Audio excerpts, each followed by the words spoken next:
Today on the TMZ Podcast.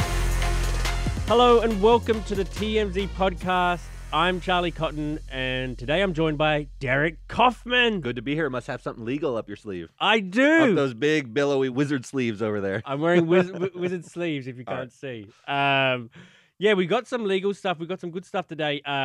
Firstly, Jay-Z and Beyoncé, they bought California's most expensive home ever sold. We got some selling sunset news, some very about Chriselle Staus and Bre Tiesi. And the show's back if you're on Netflix cruising. It's back. And finally, we're going to talk about Jonathan Majors and his new girlfriend, Megan Good. Yep. Crazy time to have a new girlfriend when you're going through all that legal stuff. But let's get into the new record holders. The new record holders, Jay-Z and Beyoncé, they just bought a $200 million home in California. It's the second most expensive house in the country. It's ever been sold in the country. It's unbelievable to hold the record for the most expensive home ever purchased in Los Angeles. This is not Omaha, right? Where maybe you and I could go in on a house and maybe set the record out there. This is Los Angeles. This is Los Angeles, California, and Jay-Z, who is the king of New York, so it's kind of odd he holds the record for New York. He and Beyoncé wanted a new pad, and it's not even their only house. Yeah, they actually have it's insane to me. They have another place that's over $100 million. They've already got that place, but this one, this is their beach house in Malibu. It's just a little beach house. It's an 8-acre property. It's overlooking the Pacific. It's really nice and all. It's a real compound, man. I mean, are you about to say it's really nice and all? And I felt like a sort of something coming after that it's not so nice, not worth $200 million. You just expect to get something like really special for your money. Oh, I thought you were saying on the beach you just want a bungalow. You don't want all that fuss, maybe. I'll take whatever I can get. You'll take what you get. 8 acres is a ton of land for that area. Like 8 acres in the middle of nowhere, Georgia. You could buy 8 acres, and it's not that big of a deal. Shout out to Georgia. Shout out to Georgia. But to buy it in Malibu, where there's so little real estate because you're right up against the ocean, it's very difficult to build houses because you're on cliffs. There's all sorts of challenges. And to have a spread that is 8 acres and a compound like that, it's incredible. I mean, that's why it's $200 million. It actually was listed for $295. So he got himself a nice little deal. Sweet old deal. And why did he get a good deal? $95 million off the list price. Are you asking me? Yeah, I want to know if you know. This is pop quiz. Oh, pop quiz. Because he's Jay-Z and Beyoncé. Oh, you're making the hand movements. I'm doing the finger thing. You're doing the finger thing, which is nothing sexual. No. The other, the economic finger thing. Money. Yes. He paid cash. And if you come and pony up. Hey, why do you say he? Oh, this is true. I really fell in it. Although in our article we point out that Jay-Z has a net worth of $2.5 billion and Beyonce has a net worth of $500 million. I'm not sure why we separated it. They've been married for some time. Right. I would say they have a net worth of $3 billion if we were just going to add those together. But in any event, they purchased this in all cash. And it's a lot of cash to come up with. And so as a seller, you're like, wow, that deal's going to close. He's got a bank vault full of money. He's so like he had more than $200 million sitting in his bank. Unbelievable. That's what a cash deal is it's when escrow closes, that money comes into the account of the seller, less whatever real estate fees there are. And here there's going to be a lot because the broker was selling and buying, correct? He's the seller's agent and the buyer's agent, so he gets double the commish. Yeah, so let's say usually it's 3% or 2.5%, but if you're on both sides, maybe it's up to 5%, 4%. It's a lot of money, right? What's 5% of $200 million? It's $10 million. Oh, it's not actually that much. It's a lot of money. All he did was sell a house. I thought it was going to be like... It's more money than you've ever seen. We'll ever see. We'll ever see in your life just for selling this home. Now, the home's incredible because it's a guy named William Bell who sold it, and this is one of the biggest art collectors in the world. So this house not only is worth $200 million, which is what it just sold for, but the contents of it apparently had more than $1 billion worth of art, fine art. And Jay-Z and Beyonce are collectors. They have some Basquiat's and stuff. This guy... I would look under every floorboard. There's probably treasures everywhere. When his moving trucks come, he can only take down everything he sees. But he probably squirreled away some Monets or something. There's got to be some hidden doors in a mansion like that. There's got to be trapdoors. Because to keep that amount of money in a mansion, it has to, first of all, have the best security system in the world, right? Because it's obviously a target. And second of all, how can you keep track of it? He's not a museum guy. He's not a curator. Do we know where he's going, what he's doing? Yeah, what he needs to find another massive home, though, I would assume, to house the art. He can't move to like a flat or a studio Right. and just Well, stack it in like public storage. Actually, the most expensive house ever sold in America was in New York, an apartment. An apartment! Unbelievable. I know that blows your mind, but look, there's no Two real hundred thirty-eight estate. million. 238 million. They can walk all the way around Manhattan in a couple hours. So Right. it's so small they just build it up, and so those apartments are worth tons of money because New York and LA are the two most desirable places to live. And isn't there that mansion tax going on in California too? So you got to pay extra. what That's is that? right. On the sale, I believe it's for every dollar over, what was it, 10 million? Yeah. So this is a lot of dollars over 10 million. Quite a lot of It's them. a huge, huge tax burden. This is to get in under that because it hasn't started yet. So you're going to see a lot of sales happen before that mansion tax takes effect Ah. because it's a cliff, basically. When that happens, all of a sudden transactions look very, very different. You have to bid even more money to account for the tax, or the person who's selling it is going to get a lot less money. So everyone is selling, and that's why you see $295 million listing to Jay-Z and Beyonce. They're like, well, it's a buyer's market, so I'll offer Wow. you 200. Do you have any other bids? There's not that many bids No, on there's not. $295 million houses, so you look over around and you're like, I guess I have to take it. And what are they going to do with their other mansion now in Bel Air or whatever? They're just going to storing their clothes and. Apparently, they still live there. That's the main house. The main house because it's close to the kids' schools. Malibu, for people who aren't from LA, is a little bit off the beaten path. If you're a regular Joe Schmo, living in Malibu is tough because there's a little country mart, but there isn't much commerce, right? But they're not But Joe Schmo. They're not. I don't know why they wouldn't just move to the Malibu Me too. house. You know, like it Way seems nicer. to be the nicer house. It's twice as expensive. It's got to be twice as nice, right? Yeah, that's how it works. Although if you have like fine art in a home and you have little kids, which they have, fingerprints all over the Basquiat's, that's bad. Oh yeah, but also Yeah. isn't fine art near like the sea? Isn't it the salt water going to ruin it all? Like they ruin the Mona Lisa or something? You know, that's a good point. Thank they gotta you. have like some temperature control or something because that's salty air. It's going to do a number on that. All right, if Yeah. you're listening, Jay-Z and Bay. Charlie has some solutions for you. He doesn't have any solutions, but he's pointed out some problems. Right. That's typically right. what he does. Everybody, it's Harvey Levin from TMZ. Have you run into problems trying to get a therapist? It can sometimes take months to get a traditional therapy appointment, and therapy visits on average are over $100 a session. And that's where Cerebral comes in. Now, Cerebral is a 100% online mental health service. It offers therapy and medication management for anxiety, depression, insomnia, stress, burnout, and a lot more. Through the Cerebral app, you can connect with your therapist, you can schedule necessary appointments and get your questions answered and access additional mental health resources. Plus, you can complete your sessions on a laptop or on a phone, so you can always find an area at home where you're most comfortable. And for Mental Health Awareness Month this May, you can get an exclusive 50% off your first month of therapy by going to Cerebral.com/TMZ. That's Cerebral.com/TMZ for 50% off your first month of therapy. For mental health care that's accessible and affordable, join Cerebral today. Okay, sticking with real estate. Yeah, good segue. Yeah, you like that? You like that? Yeah. Selling Sunset just came out. The new season, new and improved, new cast members. One of the new cast members is Chriselle Staus's wife. G-Flip.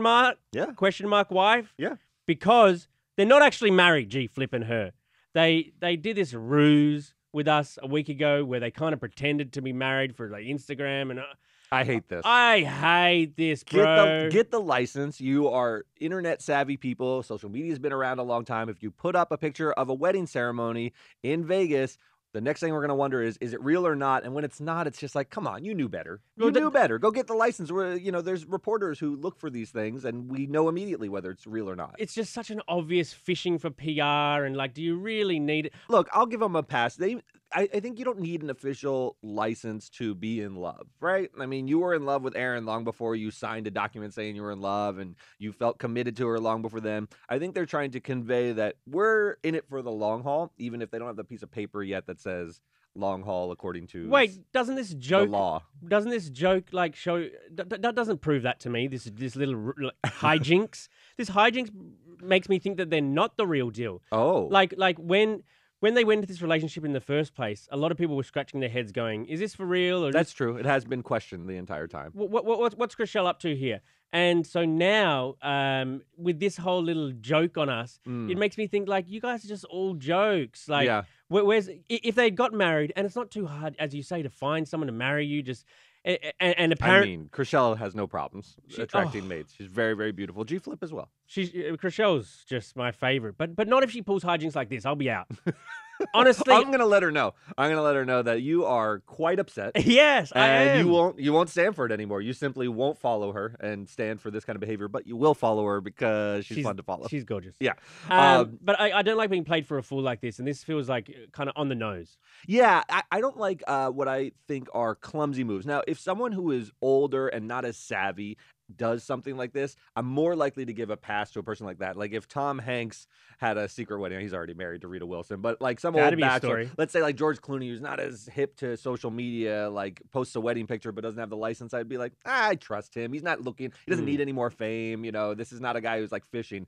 But when they're at the periphery, when they're these reality stars and they really need attention to keep the engine running, you question all this stuff. And when you see something like a fake, like a sort of posed Vegas wedding, you're like, it just makes me sad. But I think I'm happy for them. I do think, by all accounts, they're quite happy and in love. So when they make it official, great. Good for them. Another cast member of Selling Sunset who needs attention is Bre Tiesi. Yes. Johnny Manziel's ex, Nick Cannon's baby mama. Well, One of them. One of many. Nick Cannon's got 12 kids. Yeah. So he's got a few baby mamas there. She also made news, probably just to PR this whole. I don't know if she's this dumb or just this misguided, because she was saying that because Nick's got 12 kids, he doesn't have to pay child support after 10. Says California gives him any kid after 10 for free, basically. I'm glad I'm here this morning to disabuse everyone of taking legal advice from Bre Tiesi, who, as I understand, is a very talented real estate agent. She's on the new season of Selling Sunset, so I'm sure she moves a lot of homes. Right. But she doesn't really know how the law works all that well, and there's no such policy, there's no such law in the books that there's a magic number where you're freed from the burdens of child support. It does not work that way. As many children as you have, that's how much your obligation expands. Now, what she's trying to say is, after a certain point, if a man is having lots and lots of children and doesn't have the financial means necessarily to support all of them, there's only so much the law can do. You can have judgments against you until you're blue in the face. You can't get blood from a stone. That's not Nick Cannon's case. No. Every child he has, he's able to support, and so each child he has increases his obligation. And her lawyer, this is Bre's lawyer, corrected the record. This is Nima Rahmani, refuted this and said, look, Nick or any father is obligated to pay child support under California law, regardless of the number of children they have. So she set the record straight. I think it's sort of Bre trying to not sound grubby. I mean, there's so many baby mamas that they all are worried about looking like money grubbing, sort of gold diggers or whatever. And she doesn't want that reputation. She's got a successful real estate practice. She's dated celebrities before. This is not new to her. And she wants to look kind of cool, right? Right. Isn't that what this is? She's like, it's not about money. It's like, we made a love child. That's it. I think it's a PR play. I think everything's a PR play, basically. You are so cynical. I used to be so wide-eyed and full of like hope and optimism, and this place is just great. It really has, because then if you got to like 8 kids, you'd like, screw it, let's go for 10 or 11, because then I start getting them free. That's true. But when you walk in a place, the punch card is already filled up on your first visit. Right, You just get one sandwich free. Yes. Because the same thing that the same kind of vague point she was making was like, even if you have one kid and you have to pay child support, if you don't have the money, you don't have the money. The judge can give you whatever judgment. They can ask you for money, but you don't even have it. So it's the same point she's making, just incorrectly. You're more ready to practice law than Bre Tiesi. I'll say that. I mean, look, I think she's going to be. What do you think of her as an addition to the show? I think this is like Selling Sunset's 5th or 6th season. I don't know. They've had a lot of seasons. Whatever it is, it's too many now, I think. They're like now adding. And Because they lost Christine, who we were early on this show. They had their villain, they had their Nene Leakes, and now they're trying to find the formula again, find that magic to really stir the pot. They've added Bre Tiesi, they added someone named Chelsea a couple years ago. To me, the magic has worn off without the original crew of cattiness. You need a supervillain. You need the right supervillain for your show, and once the supervillain is slayed, those little replacements don't really. And also, it seems like they're trying too hard to be that character, and it just doesn't come naturally to them. Superman is nothing without Lex Luthor. They never swapped out Lex Luthor because Lex Luthor worked. Right. They had Christine. What about Kryptonite? Oh, that's true. They've got a whole kryptonite. They need some kryptonite in this show or something. Something to weaken the Oppenheim brothers. Last story. Megan Good, the hot Megan Good, is dating Jonathan Majors. Jonathan Majors, who's obviously he was just arrested for assault and aggravated harassment. He's still going through.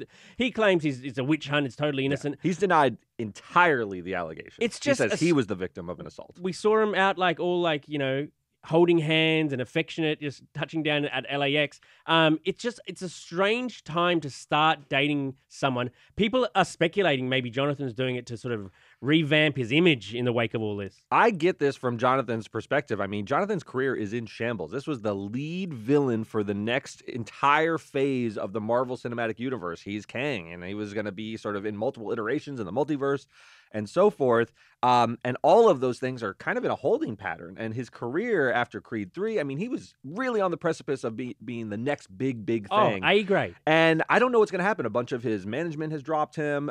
This seems like a move, you're right, to maybe soften his image, remind people that he can be a love interest, remind people that he's not necessarily just associated with women and violence. So he's going to have sort of a positive relationship. I'm wondering what Megan Good is doing. Totally. Megan Good has a basically perfect reputation. She's quite religious. She's devoutly Christian. She just went through a divorce recently. With a pastor. I believe it was a pastor, yeah. Not a spaghetti, a pastor. That's your accent. I understand what you're saying, but thank you for conveying to the audience. Right. But I don't know what's in it for her. She's got a sterling reputation. He's using her good reputation to rub off on him, and by transference of her good reputation, she's going to lose some of that. She's now going to be associated with a bad boy. I always think about, like, who's this good for, or is it mutually beneficial? I don't see this as mutually beneficial. I see Megan Good losing from this because she's already a celebrity. She's got a career. Maybe she just got out of the 10 or so. She's divorced now. Yeah, and it was a long relationship. She just got out of it like last year with the pastor, and now maybe she wants something the opposite, like, a bit of a little rebound bad boy. A bad boy. So this could backfire. She's now like, maybe this looks like her dating a bad boy rather than him dating a good girl. I'm not sure which it looks like more to the public. It's just a strange relationship that I didn't see coming. But and also, how ride or die is she? Is she going to stand by him if he's found guilty, or if he sees some jail or prison? I mean, well, they're not married. I mean, this is just a relationship. She can bounce. She can jump ship as soon as the waters get a little rocky. She's not like sort of betrothed to him or anything. But with this on the horizon, it's a strange time to start now. It is a strange time to get into a relationship when he's got a criminal case in front of him and his career is in tatters. Here's what I'll say about Jonathan Majors. It's dispiriting that he's going through this just from a pure movie-loving perspective. He's a tremendous actor. Everyone loves him. He's incredible. He's incredible on the screen. This day and age, this kind of just story, even if he is exonerated, even if what he's saying is true, it just derails you. And it'll be interesting to see how he's able to navigate this, even if he's able to get through the criminal case. Now, Johnny Depp, we're looking at an example, and everyone always brings that up. It's like, now he's in movies again. That was a civil case. It was about defamation. It was about a relationship that was volatile, but not necessarily this incident where a woman said she was sort of beaten. You had some of that in Johnny Depp, but it was long ago, and now people think she was lying about it and so forth.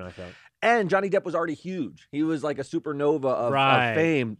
Jonathan Majors was about to become that, but not quite a name brand. In the and same now way. He's what you think of. Like, this is what you think of when you say his name. I mean, to me anyway. Like, and it's a distraction for the rest of his career. I mean, this kind of stuff is sticky, right? Yeah.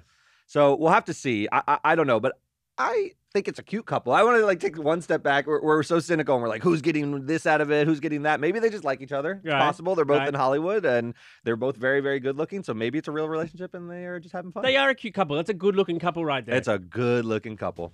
Speaking good looking couples, that's the end of our episode here. Who's the good looking one in this? Both of us. Oh, I don't know how to receive compliments. I don't get them often, so I appreciate that. You're gorgeous, man. Honestly, you are. Right. Well, thank you very much for joining us today. We'll see you here tomorrow. See you next time.